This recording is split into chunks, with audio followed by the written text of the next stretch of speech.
수년 전에 여러분 잘 아시는 것처럼 미국의 빌 클린턴 대통령이 선거 기간에 이런 구호를 내세웠습니다. 중요한 건 경제다, 이 바보들아. 이런 구호를 티셔츠에 새겨 넣어서 엄청나게 많은 티셔츠를 만들어서 선거운동에 사용했던 적이 있습니다. 페루에서 오랫동안 선교 사역을 수행했고 지금은 미국의 하트크라이 미션의 대표인 폴 워셔 목사님께서 2013년도 한 8년 전에 한국에 처음으로 방한해서 집회를 한 적이 있는데 그분이 오래전에 한 설교 가운데 하나가 바로 현대교회를 향한 10가지 기소장이란 설교였습니다. 이 설교에서 빌 클린턴의 이야기를 예로 들면서 폴 워셔 목사님이 이렇게 말합니다. 중요한 건 교회다, 이 바보들아. 저는 동일하게 이렇게 말씀드리고 싶습니다. 중요한 건 가정이다, 이 바보들아. 그리고 더욱 중요한 건 그리스도인의 가정이라고 할 수 있을 것입니다.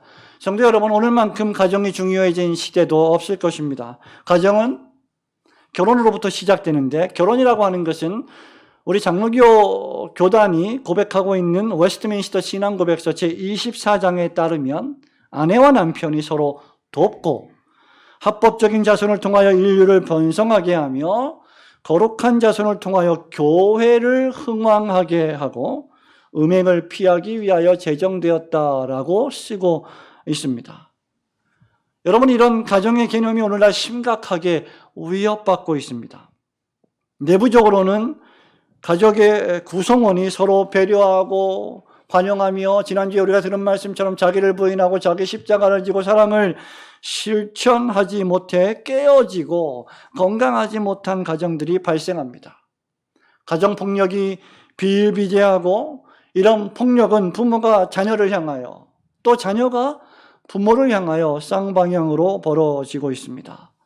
또한 외부적으로는 급변하는 문화와 저와 여러분이 살아가는 이 세상 속의 사상이 우리가 살고 있는 이 건강한 가정의 개념을 송두리째 바꾸어 놓고 있습니다. 불과 얼마 전만 하더라도 우리 사회에서 이혼은 가장 차선의 선택이었습니다. 하지만 오늘날 이혼하는 가정이 늘어가고 있고 드라마나 영화도 이혼을 부추기고 있습니다. 설상가상 동성애의 포용 정책과 문화는 가정의 개념을 완전히 바꾸어 버리고 있습니다. 남자가 또 여자가 여자와 결혼하는 일들이 세계 도처에서 벌어지고 있고 비정상적인 가정들이 출현하고 있습니다. 그뿐입니까, 여러분? 결혼하지 않은 채 임신을 하고 출산하여 아이의 엄마가 되는 소위 자발적 비혼모가 생겨나고 있습니다. 하지만 이런 자발적 비혼모가 여성들에게 어떤 인기를 끈다고 해도 이것은 비성경적이며 하나님을 섬기는 그리스도인 여성은 결혼하지 않고 아이를 낳는 방식을 선호해서는 안 될 것입니다. 오늘날 가정이 왜 이렇게 되었을까? 저와 여러분이 살아가고 있는 이 사회가 왜 이렇게 되었을까? 의심의 여지 없이 가정을 하나님이 제정하셨다는 사실을 망각하고 가정이 어떻게 운영되어야 할지를 명령하여 주신 하나님의 말씀의 원리를 떠나버렸기 때문입니다. 더 이상 성경의 원리를 따라 자녀를 양육하는 법을 포기해 버렸기 때문입니다. 교회조차 말입니다. 그리스도인의 가정들, 부모들조차 말입니다. 오늘 우리 교회는 5명의 우리의 자녀들이 졸업을 하고 새로운 학교에 입학하며 사회에 또 첫 발을 공식적으로 내딛는 축복을 받았습니다. 정상적이라면 우리가 졸업감사 예배를 드리고 중고대청 헌신 예배를 드리면서 이 아이들을 축복하고 또 이 아이들이 걸어가고 있는 앞날을 위하여 기도하고 말씀을 전할 텐데 특별한 상황이기 때문에 그렇게 하지 못하고 대신 설교 말씀으로 이 아이들에게 권면의 말씀을 대신하고자 합니다. 우리는 이 자녀들이 그리고 우리 교회의 모든 자녀들이 뿐만 아니라 그 자녀를 가르치고 양육하는 모든 부모들이 거룩하고 경건한 가정을 통하여 하나님을 영화롭게 하고 교회를 섬기는 훌륭한 신자들이 되기를 소망합니다. 그렇기에 오늘 그러나 너는 배우고라는 제목으로 우리 자녀들이 거룩한 경건한 하나님의 자녀, 그리고 그리스도의 제자가 되기 위하여 필요한 두 가지 원리가 무엇인지를 함께 살펴보며 은혜를 나누기를 원합니다. 첫 번째로, 어려서부터 부모님과 스승으로부터 신앙을 전수받으며 자라는 자녀가 되어야 거룩하고 경건한 자녀가 될 수 있습니다. 여러분 14절, 15절 우리 한 번 더 읽어볼까요? 그러나 너는 시작. 그러나 너는 배우고 확신한 일에 거하라. 너는 내가 누구에게서 배운 것을 알며 또 어려서부터 성경을 알았나니 성경은 능히 너로 하여금 그리스도 예수 안에 있는 믿음으로 말미암아 구원에 이르는 지혜가 있게 하느니라. 아멘.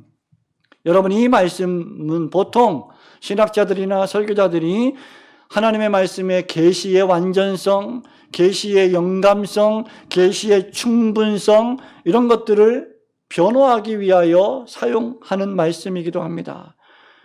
그러나 이 말씀은 다른 한편으로 보면 우리가 받은 신앙이 누구로부터 어떻게 전수되었는지에 초점을 맞추고 있다는 사실을 깨달아야만 합니다.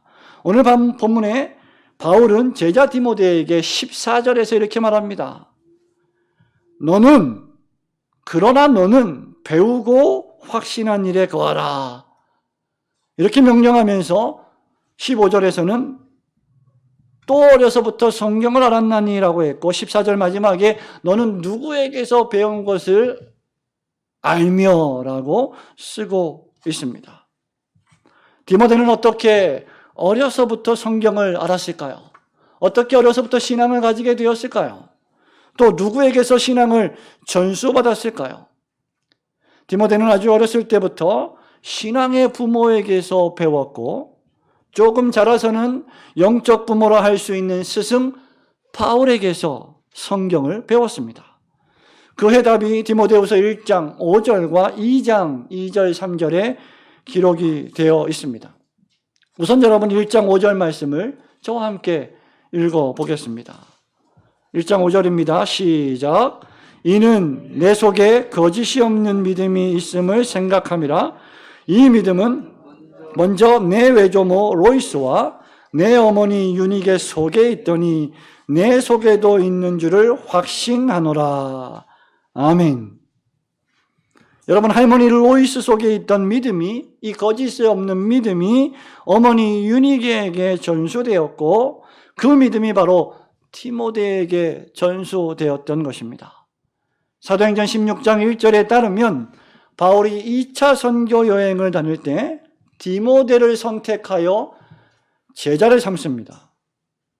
그때 그의 어머니 유니게를 소개하는데 어떻게 소개하느냐?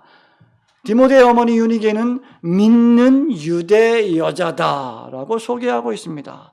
Believing Jewish woman 이렇게 소개하고 있어요. 그 어머니는 믿는 유대 여자요, 아버지는 헬라인이라. 여기 믿는이라는 단어는 충성스러운, 신실한, 신심이 매우 깊은 이란 뜻을 지니고 있습니다. 이 말은 사도행전 16장 15절에 계속하여 보면 바울의 설교를 마음을 열어 믿음으로 들었던 비단장사, 그 유명한 루디아에게서도 동일하게 사용된 단어입니다. 성령께서 마음의 문을 활짝 열어주셔서 하나님의 말씀을 받을 때 믿음으로 받아들이게 했던 그 믿음, 그 동일한 믿음이 바로 이 로이스와 유니게 속에 있던 믿음이었습니다. 유니게는 유대 종교 할례 종교에서 회심하여 예수 그리스도를 구세주로 영접했고 그의 어머니 로이스와 함께 아름다운 신앙의 가정을 꾸렸습니다. 신앙의 이 두 여인, 즉 할머니 로이스와 어머니 유니게가 하나님의 사람 디모데를 가르쳤고 디모데의 회심과 믿음에 결정적인 영향을 끼쳤습니다. 그리고 후일 디모데가 그리스도의 몸된 교회를 위하여 충성하는 놀라운 제자가 되는 일에 엄청난 공헌을 하게 되었습니다. 성도 여러분, 이것은 하나님을 섬기는 가정의 아름다움이다라고 할 수 있습니다. 아름다운 가정, 그것도 그리스도인의 아름다운 가정 자체가 행복입니다. 경건한 가정에서 경건하게 살아가는 남편과 아내 사이에 태어난 경건한 자녀들이 믿음으로 하나님의 말씀을 통하여 자라가는 모습을 보는 것보다 더 행복한 일은 없습니다. 가정 안에서 가족이 서로 하나님의 사랑을 나누고 교제하기 때문입니다. 남편과 아내가 하나님을 경외하며 하나님의 말씀으로 교제하고 부모와 자녀가 함께 하나님을 찬송하고 그 입술에서 찬송이 떠나지 않으며 하나님의 말씀을 통하여 서로 권면하고 교제를 나누는 곳이 그리스도인의 가정입니다. 부모는 자녀를 사랑하고 그들을 위해 기도하며 자녀들은 그러한 경건한 부모를 존경하고 순종합니다. 남편은 그리스도께서 당신 자신을 교회에 주신 것처럼 아내를 사랑하고 아내는 마치 그리스도에게 복종하듯 남편에게 순종하는 것이 남편과 아내의 관계요. 이 남편과 아내의 관계는 에베소서 5장에서 그리스도의 몸된 교회와 신부인 교회와 그리스도 신랑 되신 그분의 관계를 나타내주는 엄청난 언약의 비밀이 담겨있는 관계라고 했습니다. 그러므로 그리스도와 교회의 비밀을 드러내는 그 가정, 그 그리스도인의 가정은 참으로 아름답기 그지없는 가정입니다. 이렇게 자란 디모데가 이제 영적 스승인 바울에게서 성경을 배우며 제자로 훈련받게 됩니다. 디모데후서 2장 1절과 2절 우리 함께 읽어봅니다. 내 아들아, 시작. 내 아들아, 그러므로 너는 그리스도 예수 안에 있는 은혜 가운데서 강하고 또 내가 많은 증인 앞에서 내게 들은 바를 충성된 사람들에게 부탁하라. 그들이 또 다른 사람들을 가르칠 수 있으리라. 아멘. 바울은 디모데를 제자 삼은 이후에 그를 아들이라고 불렀습니다. 그리고 말씀과 삶으로 디모데를 가르쳤습니다. 디모데는 그런 바울을 존경했고 사랑했으며 그의 가르침을 잘 따라 훈련받고 순종하여 하나님을 섬기며 하나님께 영광을 돌리는 바울이 가장 애정에 맞지 않는 최고의 제자가 되었습니다. 이렇게 디모데는 어려서부터 할머니와 어머니의 무릎 위에 앉아 성경을 배웠고 자라서는 스승 바울에게서 철저한 훈련을 받아 그리스도의 제자가 된 것입니다. 여러분, 이것을 보시겠습니까? 참된 제자가 되려면 그리스도인 가정의 교육과 교회에서의 스승의 교육을 통하여, 선생의 직분자의 교육을 통하여 한 아이가 그리스도의 제자로 성장할 수 있다는 것, 이것 말입니다. 이것이 바로 그리스도인 가정의 자녀들이 본받아야 할 모습입니다. 그러므로 그리스도인 가정을 싫어하거나 그 가정에서 자라는 자녀들이 그리스도의 몸된 교회에 참여하여 말씀으로 훈련받기를 게을러하고 싫어하는 자녀들이라면 그리스도의 참된 제자가 될 수는 없을 것입니다. 바울은 디모데후서 3장 1절을 시작하면서 너는 이것을 알아라. 디모데야, 말세에 고통하는 때가 이를 것이다 라고 경고하고 있습니다. 여기 고통하는 때의 원어는 위험한 때, perilous time, 매우 위험한 때. 육신적 생명뿐만 아니라 영적인 생명에 매우 위협이 가해지는 때라고 해석할 수 있습니다. 무엇이 위협입니까? 무엇이 고통입니까? 2절부터 8절까지의 그 모든 고통의 내용을, 위험의 내용을 바울이 기록해 놓았습니다.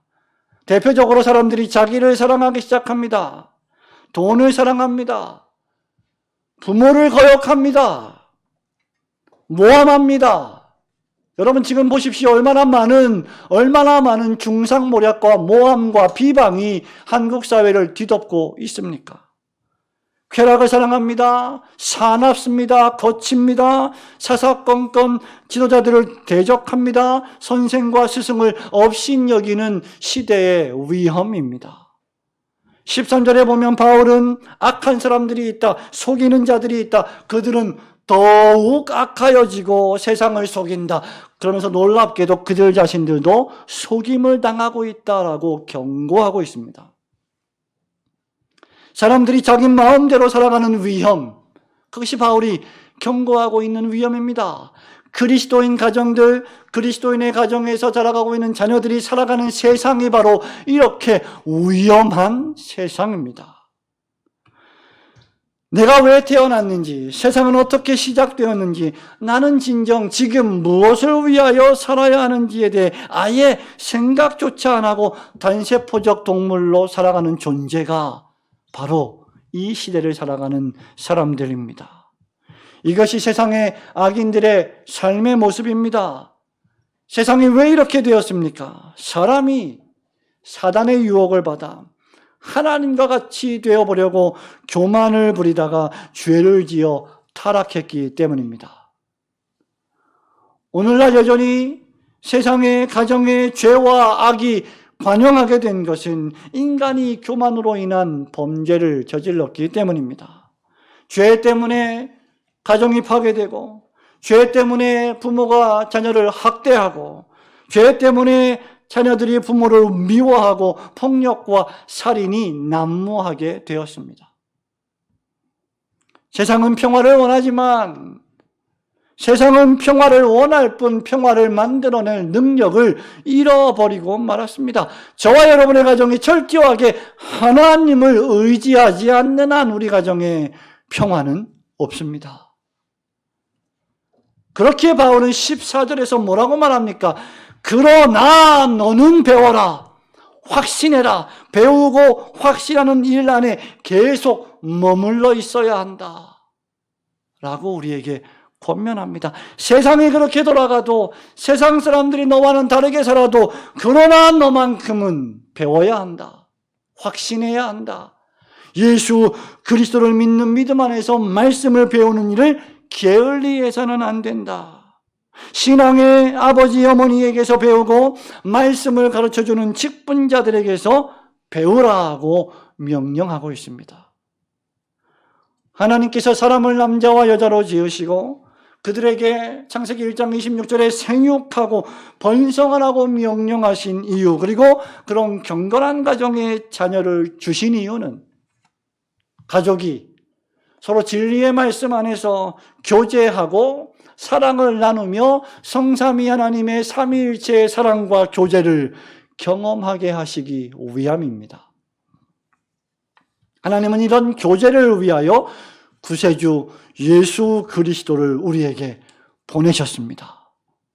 그 결과 우리의 죄가 용서받고 믿음으로 예수 그리스도를 영접하는 자들은 누구든지 하나님의 자녀가 되는 권세를 주셨고, 이제 믿음 안에서 한 상에 둘러앉아 먹고 마시는 교회라고 하는 더 큰 가정을 주셨습니다. 이 가정이 바로 그리스도의 몸된 교회입니다.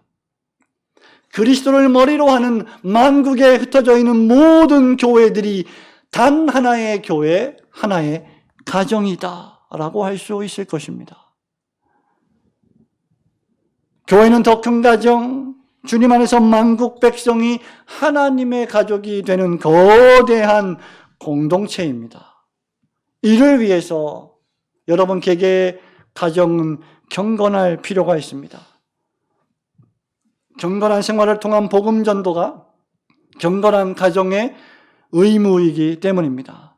경건한 가정은, 아름다운 가정은, 화목한 가정은 그 자체로 전도의 방편이 됩니다. 하나님께서는 경건한 자손을 찾으신다고 말라기 2장 15절에서 말씀하고 있습니다. 그러므로 참된 가정과 경건한 가정과 교회는 결코 분리될 수 없습니다. 교회를 떠나서는 경건하고 참된 그리스도인 가정을 꾸려나가기가 매우 어려워지는 것입니다. 그러므로 여러분의 가정에서 자녀들에게 예수 그리스도의 복음 신앙이 전수되고 흘러가서 큰 축복의 열매를 맺는 복되고 경건한 가정이 되시기를 우리 주님의 거룩하신 이름으로 축원합니다.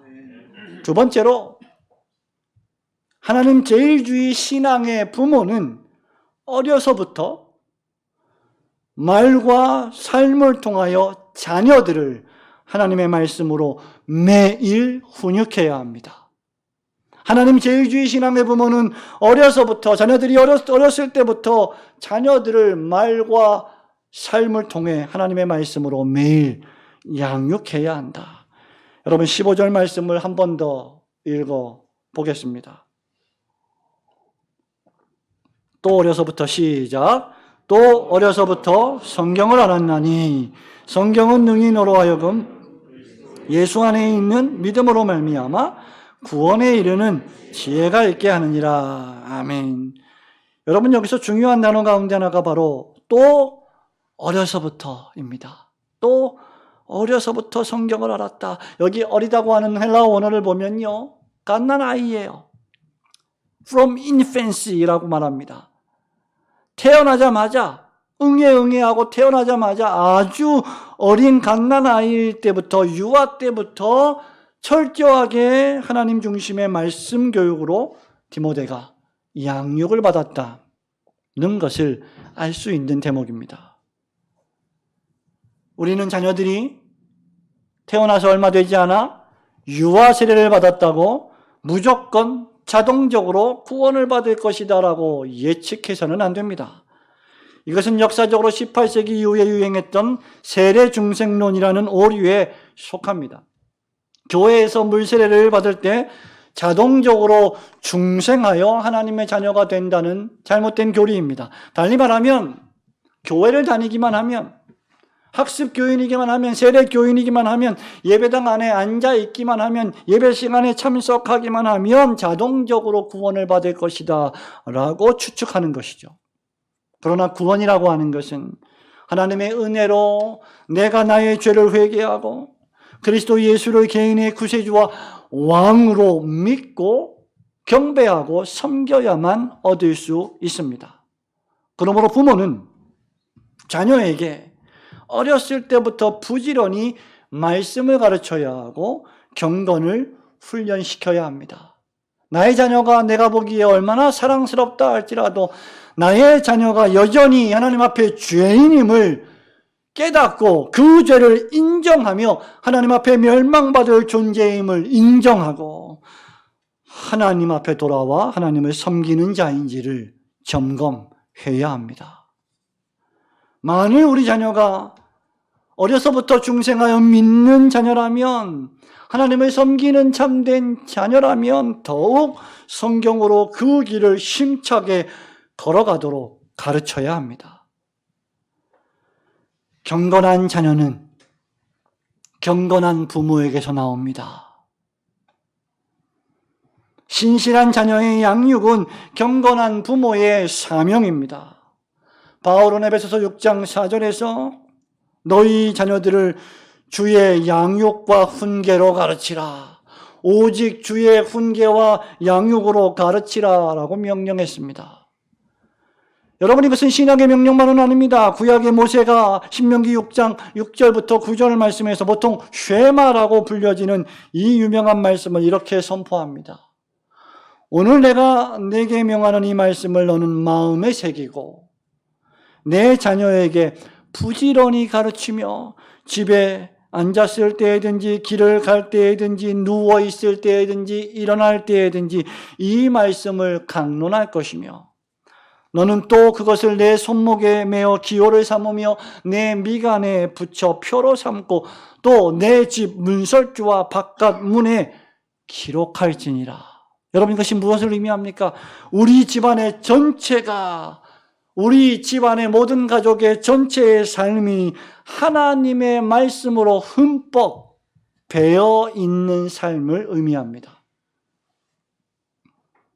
늦은 시간이든 이른 시간이든 아이들이 잠자리에 들든 아침에 일어나든 집에 있든 길에 있든 하나님의 법이, 하나님의 말씀이 대화의 주제입니다. 제가 여러분에게 말씀드린 바와 같이 그리스도인의 부모의 대화의 주제가 항상 돈이요, 집이요, 부동산이요, 주식이요, 승진이요, 성공이요, 세상의 인기뿐이라면 그런 대화를 듣는 자녀들이 도대체 무엇을 배우겠습니까? 세속적 가치관으로 물든 사상을 배우게 될 것이고, 교회에 나와서 예배는 드리지만 세상에 나가면 하나님의 말씀의 법대로 살지 않고 세상의 법대로 따라 살아가게 될 것입니다. 그러므로 부모는 아침 저녁으로 하나님의 영광과 아름다우심을 경배하고 찬미해야 합니다. 하나님의 말씀인 성경을 가까이 하고 성경을 읽어야 합니다. 하나님의 말씀인 성경을 존중해야 합니다. 부모가 성경을 가까이 하지 않고 부모가 성경을 존중하지 않는데 자녀가 성경을 가까이 할 수는 없을 것입니다.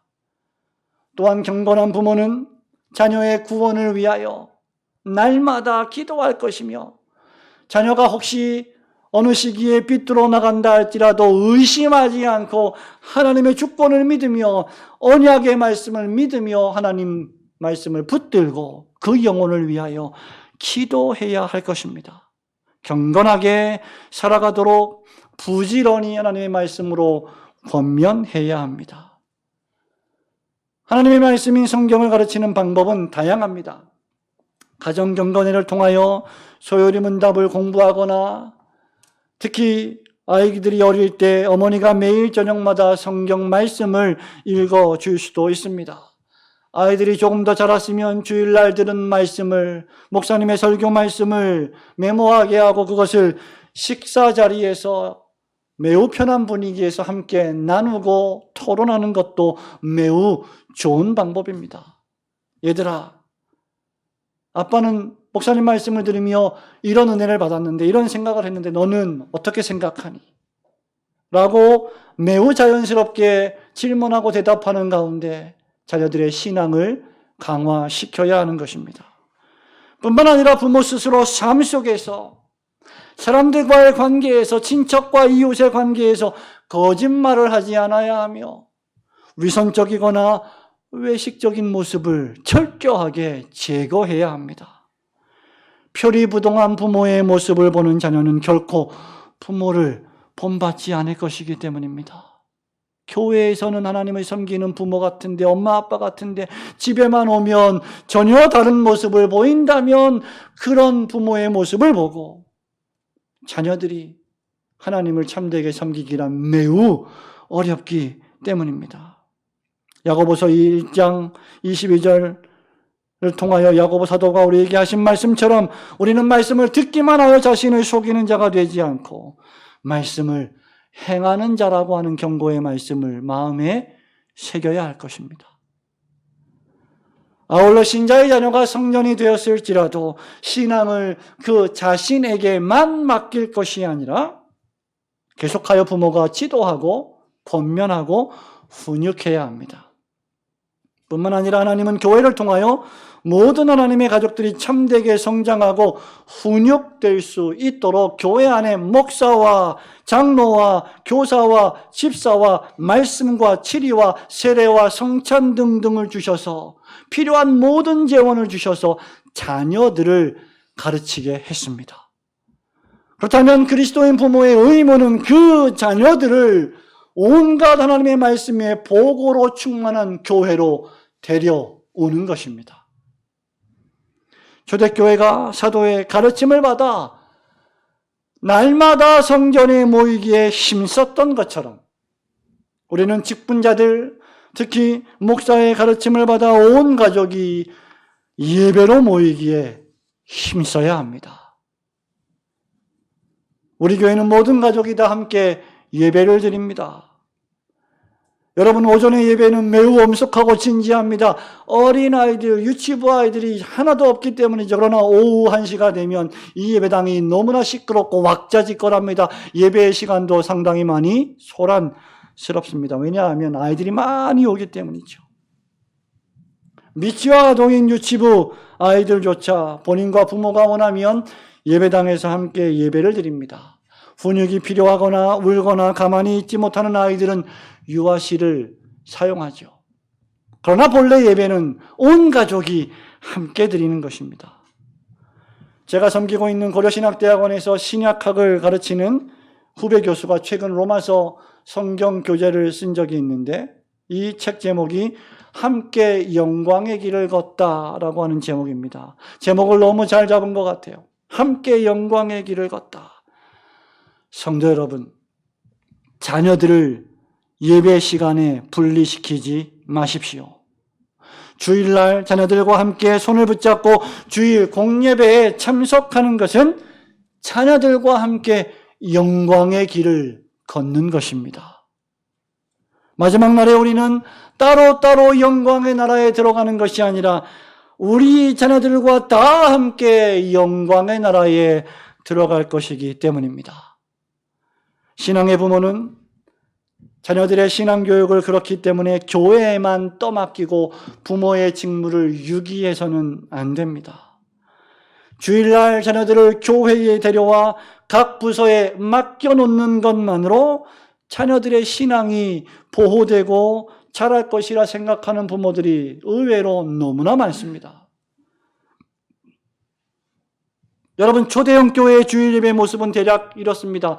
주일날 아침이 됩니다. 늑장을 부리는 아이들을 깨웁니다. 한참 시간이 걸려서 깨운 그 아이들을 데리고 온 가족이 차에 타서 교회 지하 주차장으로 미끄러져 들어갑니다. 온 가족은 교회 지하 주차장 엘리베이터 앞에서 뿔뿔이 흩어집니다. 막내는 주일학교로, 둘째는 중고등부로, 셋째는 대학부로, 첫째는 청년부로 예배를 분리하여 들어갑니다. 그리고 부모는 아무도 방해하지 않는 주일 대예배에 참석합니다. 교회에서 점심을 먹고 각종 모임을 가지며 주일 오후나 저녁 예배를 마치고 나면 다시 주차장에서 합류하여 집으로 돌아옵니다. 부모는 자녀들이 어떤 모습으로 어떻게 예배를 드리는지, 자녀들이 어떻게 하나님의 말씀에 청중하고 있는지, 신앙생활을 어떻게 하는지 도무지 알 방법이 없습니다. 더욱이 신자들의 영적 생명잔치인 성찬식에 자녀들은 한 번도 참석하지 않기 때문에 성찬식이 무엇을 의미하는지, 어떻게 집례되는지 도무지 알지 못합니다. 자녀들은 목사, 장로, 집사, 권사 자녀들이기 때문에 아이들이 어리다면 가기 싫어도 부모의 손에 이끌려 수동적인 신앙생활을 면치 못합니다. 그러나 아이들이 어릴 때는 부모들의 명령에 따르지만 이제 중학생, 고등학생, 대학생, 청년이 되면 어느덧 머리가 커져서 교회를 떠나버립니다. 부모들은 교회가 아이들 신앙관리를 어떻게 했느냐며 부교육자를 탓하거나 교회를 탓합니다. 잘 생각해 보십시오. 여러분의 자녀들이 교회에 오는 시간은 대략 1시간, 2시간 뿐입니다. 많이 머물러야 대여섯 시간입니다. 일주일에 수많은 시간을 여러분의 자녀들은 가정과 학교에서 보냅니다. 부모로서 여러분이 자녀들을 신앙교육하지 않는다면 도대체 어디서 우리의 자녀들을 교육하겠습니까?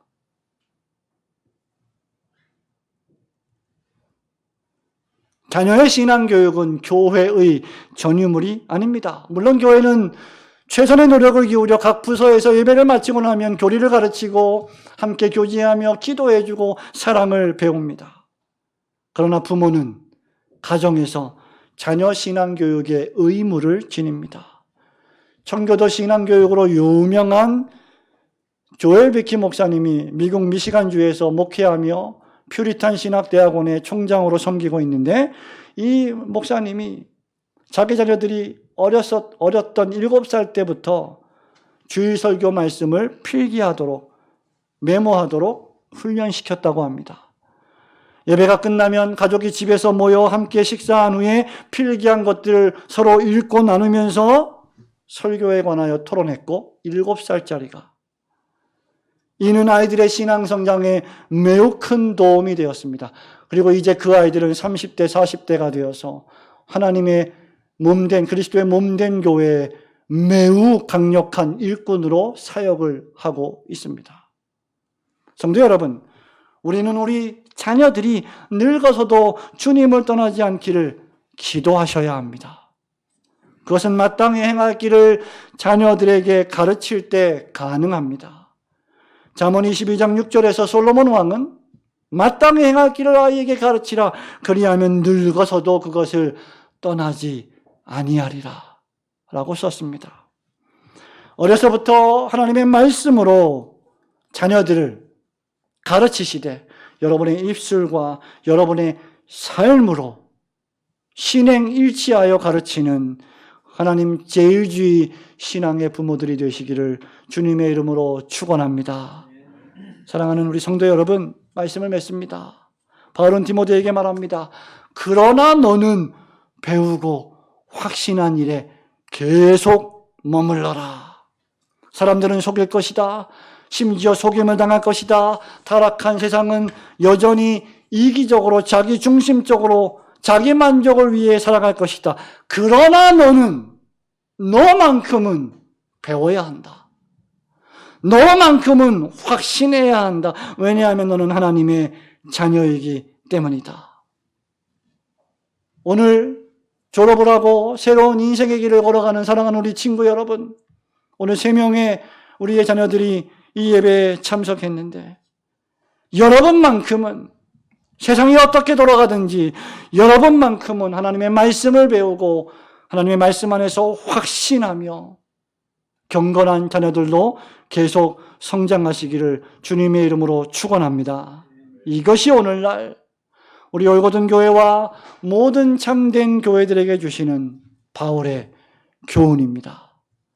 우리 올고든 교회의 모든 가정들이 매사에 하나님 중심으로 하나님 말씀을 가르쳐 배우고 확신한 일에 계속 거함으로 하나님의 사람으로 온전하게 더욱 성장하게 되기를 우리 주님의 거룩하신 이름으로 축원합니다. 아멘.